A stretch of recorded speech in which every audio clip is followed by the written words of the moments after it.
Welcome to the HRLocker podcast. This is the final show of the 2020 season. It's been a great year and we've had some amazing guests on the podcast and we really hope you've enjoyed it. We'll be kicking off again in March 2021, so click on subscribe to stay in touch. The HRLocker podcast is all about people. If you'd like to feature on the show, to tell us your stories about people management, get in touch by emailing us at marketing@hrlocker.com. We'd love to hear from you. And so, on with the show. Today is our final guest of 2020. We have the fantastic Louisa Meehan. Many of you may know her as the president of Network Ireland. She's the owner of Woodview HRM and she also lectures in the field of HR and Organisational Behaviour in UCD and Smurfit on a part-time basis. Our host today is Christelle Rinn, Head of Product Marketing here at HRLocker. And Christelle talks to Louisa about the challenges people faced in 2020, the gaps managers may have encountered, and how we can assimilate and bring our learnings into 2021 to make the workplace a positive and productive environment for our people to thrive. Welcome to today's podcast. My name is Christelle Rinn. I'm the Head of Product Marketing here at HRLocker. Today we're delighted to have Louisa Meehan with us. She has her own company, Woodview HRM, and is currently the National President of Network Ireland. So Louisa, we're delighted to have you here today. Thank you so much for coming. So first of all, can you tell us a bit about yourself and your areas of expertise and I suppose how you've gotten to where you have?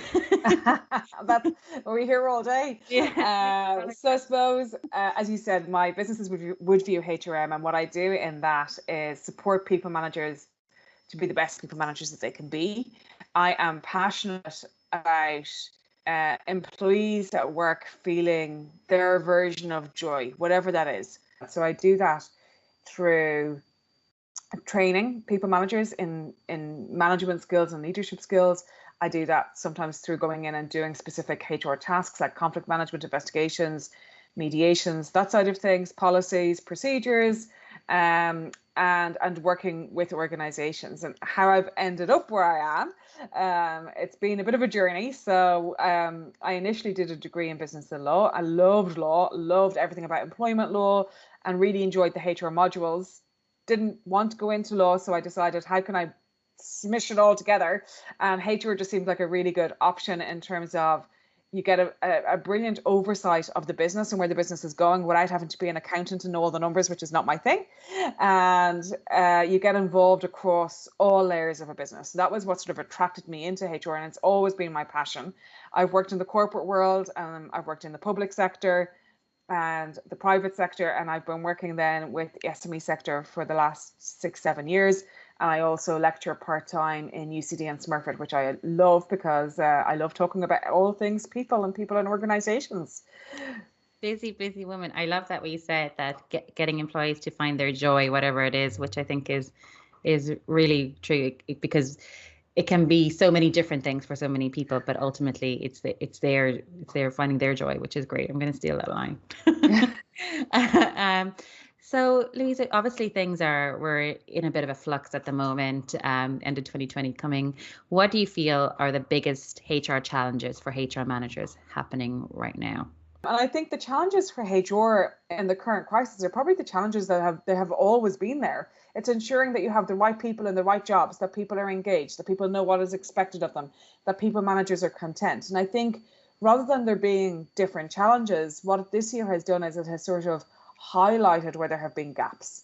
And one of the pieces is, you can't train people management skills, off you go and you have it for life. It is more of a coaching, mentoring, support process, because you come across different employees, different obstacles, different issues, and you might need to touch back with a HR person or with somebody who has the ability to support you through that journey as a people manager. And HR is a really, it's the place that you should be going for that. It's a great place to get that information from. So I think it's highlighted the need for that. For sure, this year has been a year of two halves, starting in March, because nothing happened before March. And, for the first half of the year, there was a lot of understanding and compassion for the most part on both sides, organizations, managers and employees. And there was a lot of sort of give and take, and people understood that people the stresses and the strains. And there was also this sense of we're in it together. So, let's make our way through this. Through the second half, and I suppose coming into where we are now, it's a little bit different. People are a bit more frustrated. People are tired. People haven't had the time out and the breaks that they would normally do, whether you're traveling or not. That sense of being able to entirely switch off hasn't happened for most people this year. And that has an impact in relation to their overall level of well-being. And that's something that organizations are massively looking at. It's definitely an area of concern. Mental health, which we hear about, time and time again, a massive impact in organizations where it's not quite right, or where there's things for somebody that they're struggling with. And so I think those things are coming to the fore now, because people are a bit tired. The days are shorter. It has been a tough year, even if it has been a really successful year, and some businesses have thrived and excelled, and that's great. But even in those businesses, people have had stresses and strains at home. People have been working at home with children, or trying to get out to work and struggling with childcare, or they have had older people who maybe they have been isolated. There's all kinds of stresses and strains that have been going on, and that has an impact. So I think that sort of sense of coming to the end of this year, taking a big deep breath and saying, okay, it's done. We're heading into 2021. Things are looking a little bit better. We're still going to have a lot of the same restrictions on us, but we know what we're doing now. We have a handle on it. And I think, for HR people, it's helping the organizations that they work with and the managers that they work with get a bit more clarity about what are we going to do in 2020? How are we going to set expectations? And we have shown incredible adaptability, pivoting. How many times have we heard the word pivoting this year? It is the word of 2020 for me. But what we have demonstrated is an ability to meet challenges head on that we could not have foreseen, and figure our way through those. Sometimes it's been easy and joyful and exciting. Sometimes it's been hideous and horrible and painful, but we have got through it. And I think, we need to keep those learnings with us and find a way of planning out 2021 with a more positive outlook, in the sense of, even where it has been incredibly difficult, what have we learned? Where are the silver linings? How do we take that positive step forward? Yeah, and I definitely think as well, one of the things you said was that, the issues are the normal day-to-day issues of a HR department are still there. Yeah, they haven't gone anywhere. Yeah. Some of them are a bit trickier to handle. I'm doing an investigation at the minute, and it's going to be all over Zoom, and I've done them before, bits of it. This is going to be all over technology, and I'm okay about it, but I'm a little bit apprehensive, because you don't get to see the body language in the same way. I mean, it's better than just a phone call, but it's not the same as being in a room. Yeah. That must be really hard. Like, how do you, so you do conflict resolution, you're doing that investigation. So it's all remote now. And exactly like you said, I love being in a room with somebody that you're making that eye contact, you're figuring out their body language, you can read all that. It's difficult. Yes, it is. It's tricky. I think it's easier to be doing it now than it would have been to do it in March. Yeah. We're a lot more used to it, and I think that's a positive thing. I think when it comes to those situations, it's about being kind to yourself. Like, it's not going to be perfect. These things aren't perfect, and that's okay. And then using the technology to your advantage. So I think it can be more draining a lot of the time. So, maybe building in more breaks, allowing that, maybe rather than sitting down with somebody for 3 or 4 hours, you might say, okay, we'll do a couple of hours today, we'll take a break, we'll come back and do a couple of hours tomorrow. And actually, when you take out the traveling and having to book meeting rooms and taking the time out of work and all of those things, it's easier to kind of break it down and do it in that way, which is a little bit more manageable and achievable for everybody involved. So there's things that you can do, sort of self-care for everybody involved in the situation. And technology enables that, which is brilliant. I hope I never go back to traveling as much as I was. True. It gives you so much more time rather than sitting in the car for hours on end. So I think we take the positives and we go with them. And, the technology has got better. We have all got more used to using it. And so whilst stuff like body language isn't perfect, you can still pick up on it. I mean, I was on a call yesterday with somebody who obviously didn't like what I was saying at all, but you can pick up on it over Zoom, and that's okay, and then you can address it. So you're paying attention in a different way. Yeah, and I definitely think you're right. Like, if you're sitting in a 3-hour meeting, you can get through that face to face. But if you're sitting in a 3-hour Zoom call or something like that, that's very draining, looking at the screen for 3 hours. It is, it is. And I think that's the piece, is that you need to be a little bit more open to breaking it down into smaller chunks for people. Like I'm personally, I don't mind it. And I'm quite happy to sort of do a couple of hours, or even I've done some training, which is a full day, and that's fine. If it suits everybody, that's fine. But you need to sort of work with the person in front of you and meet them where they're at and try and make it a little bit easier for them if they need that. Yeah, I definitely think you need to be able to, I suppose, adapt to this new online life that we have. But do you think, if a lot of companies, you still have to, we spoke about how those HR issues are still there. The normal HR issues day to day are still there, and it's important not to ignore that or forget it, and I think from speaking to people, I don't know, do you have this experience as well, Louisa, is that people have kind of let a lot of things slide, any unfortunate disciplinary issues or things like that they've let slide over the last 6 months or so because they don't really know how to deal with it. Yes. Online. Yeah. That makes sense. So, we're coming to the end of the year now. What do you think managers or HR managers should be doing if those things are keeping, you've ignored it for the last 6 months? Clearly remote working is not going away anytime soon. Yeah. So do you just kind of get on top of it now, or? So, I mean, look, we're in December. Let's not have half the world going into disciplinaries in December. But I do think what you need to do is you need to sort of reflect on the year. What's worked and what hasn't worked. Some things will have worked brilliantly, and other things possibly you're going, maybe I haven't dealt with that employee, or there's somebody I've been working with and I'm not sure if they've been doing what they're supposed to be doing. Maybe they have, maybe they haven't, but I don't know. I'm not clear. So, the end through December, it could be a really good opportunity to do some of that reflection on what has happened and get some clarity. I wouldn't necessarily dive straight into having challenging conversations, but your employees are now in no, but getting some clarity, I think, is a good thing to do, and looking back and having an honest conversation, because sometimes you might think, well, actually, I think I have a problem over there with Johnny in the corner, who's not in the corner, who's now working from home in his own whatever dinosaur-filled room. So you might say that there's an issue with Johnny, but if you haven't asked him, if you haven't had a chat with him, then you don't know. So I think start with compassion, treat everybody with kindness. This has not been easy. Some people have had the most challenging years where they have been impacted in the worst ways. But we never know what's going on in somebody else's life, really. Yeah. And I think you do that. You take the time for some compassionate conversations, some understanding and reflection. And then you do need to create a bit of clarity in your organization. And it probably needs to come from the top down a little bit to say, okay, we're going into this. This isn't going away. Whether, as I said, whether you're frontline and you've been in the workplace the whole time and they've had different pressures, or you're working remotely and that's been different pressures, whatever your reality has been, it hasn't been a normal year. But we're going into 2021. We're going to come at it from a fresh perspective.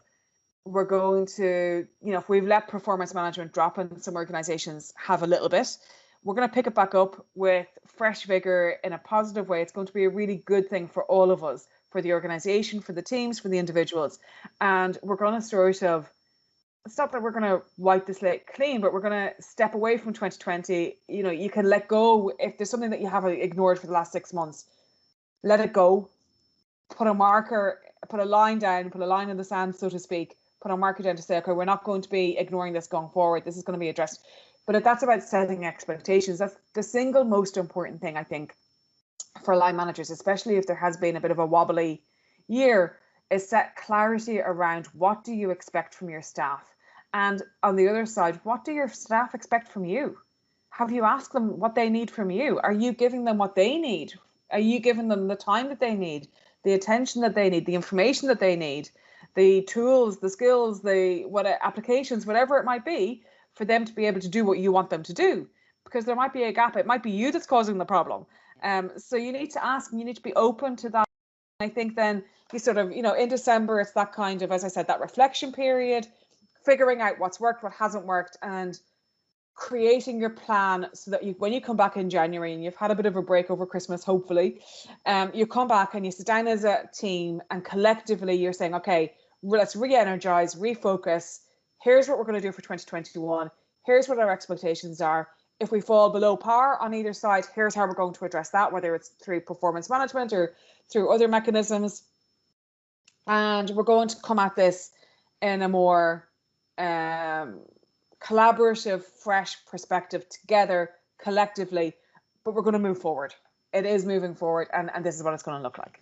No, and I think that that's the key as well, because I think we're in people's homes now. You have no idea what's going on at home. They can, and that's the real, and things are different. It's, some people like to work from home, some people don't like to work from home. Some people are really struggling with that not connection, and it's not only, like I said, it's not only the remote working element, it's all the other elements on top of it. And I do think that clarity is going to be the key when we're living in this world of uncertainty at the moment. How do you clarify it? So much you start looking at your policies and procedures, I think, as well, but they are built from within the company, from everybody's, if we've always had remote workers, but it can be as simple as that somebody doesn't have a headset, or somebody needs another screen, and those things are issues that can be solved very quickly. Very, very quickly. And I think, you touched on it there a little bit in terms of what we don't know what's going on at home. This year has seen, certainly anecdotally, a rise in stuff like separations. People could be living in situations where there isn't space for them to work in their house. Some people feed off the energy of the team around them. That's where they get their drive, their motivation to do what they're doing. So the tasks, the job that they're doing, they're kind of like, yeah, they'll do it, and they'll do a really good job, but they're a bit about it. The energy that they get, the vigor, the excitement, the joy that they get is actually from the interactions with people, and that's all gone. Yeah. So that's really difficult and challenging. And if I reflect on my year, I've had days which have been great and where I've achieved loads. And I've had days where I have been absolutely abysmal and achieved nothing, and everything in between. And it hasn't been perfect. My to-do lists have been done, but not always on time. And, it's been tricky. It's been a tricky year. And so there's learning in that. But I think if you treat people with compassion and everybody is getting enough of what they need out of their relationship, then that's a good thing. Exactly. And that's the thing. You want to move forward and put in a positive spin. So, Louisa, you are currently president of Network Ireland, and I was doing some reading. You chose the theme Power Within, which I love. So, for your term in office, and I'd love for you to tell us a bit about that, of why. Why? It was because I knew we were going to have a pandemic. Great idea. Great idea. It's worked out really well. So for me, every sort of change of a decade has brought a new, fresh perspective. I was born in one of the decades. I'm not going to say which one, you can guess. So every new decade has brought with it, I suppose, for me, I've turned from 20 to 30 and possibly onwards.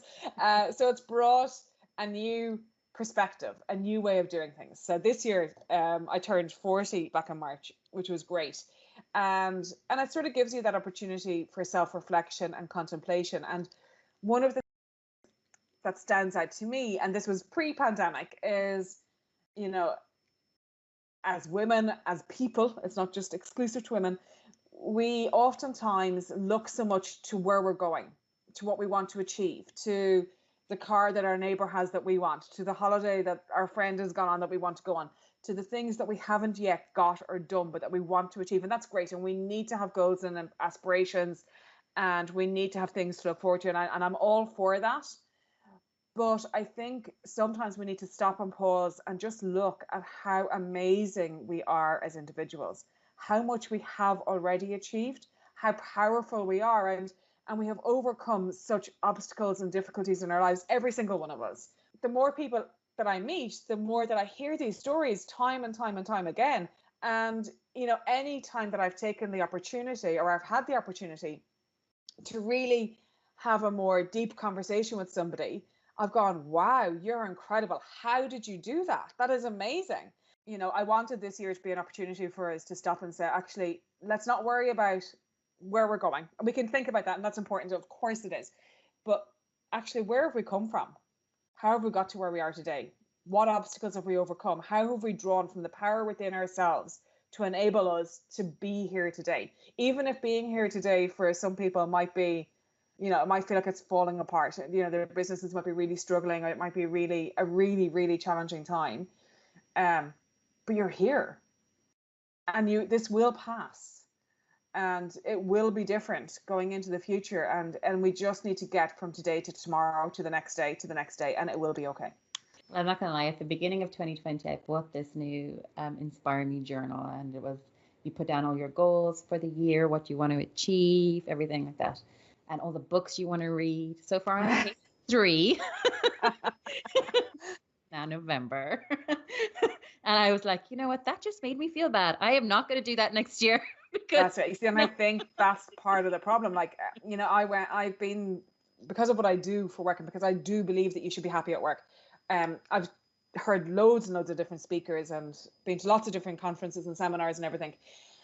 But I remember going to one quite famous conference one time, and the speakers were phenomenal. And I came away like buzzing with this energy of like, oh my gosh, I'm going to transform my life. And I'm just going to have this incredible. And anyway, it was all fabulous. So I sat down and I wrote it out, and I think the amount of things that they said, and they were kind of consistent in what they were saying, but it came to about 23 hours a day, and it didn't allow any time for your business or your family or your kids or getting the lunchboxes ready. And I was like, okay, so I can't do that. That's not possible. I sat down and I sort of, okay, what are the core things that you need to do? And there's a few core things that you need to do. So you need to have a little bit of exercise every day. You need to do a little bit of meditation. That could be taking 3 breaths and paying attention to the fact that you've taken 3 breaths. Yeah. Okay, if you can do 5 minutes or 10 minutes, brilliant.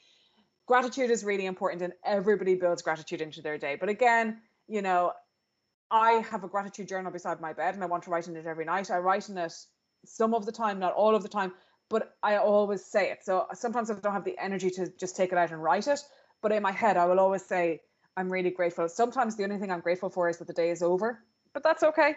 I'm grateful for that, or that I have a warm bed to sleep in, and sometimes there's loads on that list. So just to sort of highlight the things that we're grateful for, and taking a little bit of time for self-care. So like I've sort of looked at it all and broken it down into, okay, what can I do in 15 to 20 minutes a day that takes elements of all of these amazing things? So the other is sleep. Having your sleep is really critical, and you need 7 to 8 hours sleep. So what are the different things that I can do, but really nugget sized? Because, I have other things I need to do and responsibilities, and I want to have time where I'm doing nothing. And even meditating is too much effort sometimes. So, Louisa, right now, and I'm hoping this statistic is right, Network Ireland has about 1,200 members, I think, is what we looked at. So, yes, obviously 2020, we won't go into it again, major upheaval for many businesses. Yes. As a networking organisation, which, meets face to face, there's so many networks around the country, how have you guys adapted, or how have you kind of gotten your members through the last year, and even going forward? Are you going online with everything, or? So it's actually been brilliant, and it's been a real joy to watch that this year, because all of the branches moved events online. And one of the amazing things now, because you've always been able, once you're a member of Network Ireland, I'm a member in Wicklow, but I can attend a branch event in Cork or in Kilkenny or in any of the other 15 branches across the country. Another thing that we did was that we always do a Businesswoman of the Year awards. Normally at a branch level, the award ceremonies take place around May time, and that, I don't know if you remember back that far, but that was disaster in this country, and and it wasn't really possible. So we pushed it out, and we did those sort of in August instead. So we gave businesses a bit more time. But the other thing that we did is that we changed the categories to better reflect what was going on this year. So we looked at areas around transformation as organizations, online, offline, employees, etc. And there was a phenomenal response. We had more people enter the awards this year than we've ever had before. So that was brilliant to see. Really, really positive. And it demonstrated that businesses are looking to what their successes are, what's going well, how much they have achieved. And I think that's what we need to keep reminding ourselves of individually and within our businesses and collectively, in terms of actually we've achieved far more than we haven't. Things have gone well more than they haven't. And Network Ireland's been great at that. And then the other thing, we have a number of different WhatsApp groups for different committees and members throughout the country, and the level of support has been phenomenal. Sharing of information in relation to potentially government supports, what's worked well, how to deal with things. I mean, it's just been unbelievable to witness. Really, really amazing level of support and collaboration, and you never feel like you're on your own. Like, you know, lots of us work in businesses where we're on our own, but within Network Ireland, you're never on your own. You always have a team. You always have people to go to, always. Yeah. And I'd say, you know, because I've looked at some of them, and sometimes there's an event in Galway that you want to go to, but, you know, you've got to drive that hour and a half to get there. Whereas now that it's all online, that's so much more achievable. You know? Yeah. And I think that's been probably one of the biggest positive pieces of feedback.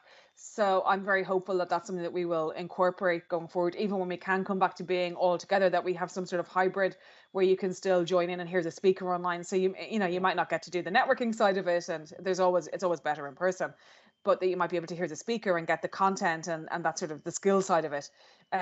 So there's ways that we can certainly look at doing that, which we wouldn't have. We talked about it for the last few years, but we never did anything. So, no, there wasn't a talking, less doing. For it. Yeah. Exactly. We moved our annual conference online, so we had a full day conference online, which we had a TV studio, and I got to be in front of the cameras with Elaine Crowley's. That was great fun. Huge learning, but it went really well, and it was a great success. So I think, you know, we've proven that we can do it. Is it better in person when you're networking? Of course it is. Like, I want to meet my friends. I want to give them a hug. I want to sit down and have a few glasses of, shall we say, Ribena. Coffee. You know, you want to do that. You know, there's a need for human connection, and, you know, the likes of social platforms, they help, and they help bridge the gap, but they're not a replacement completely.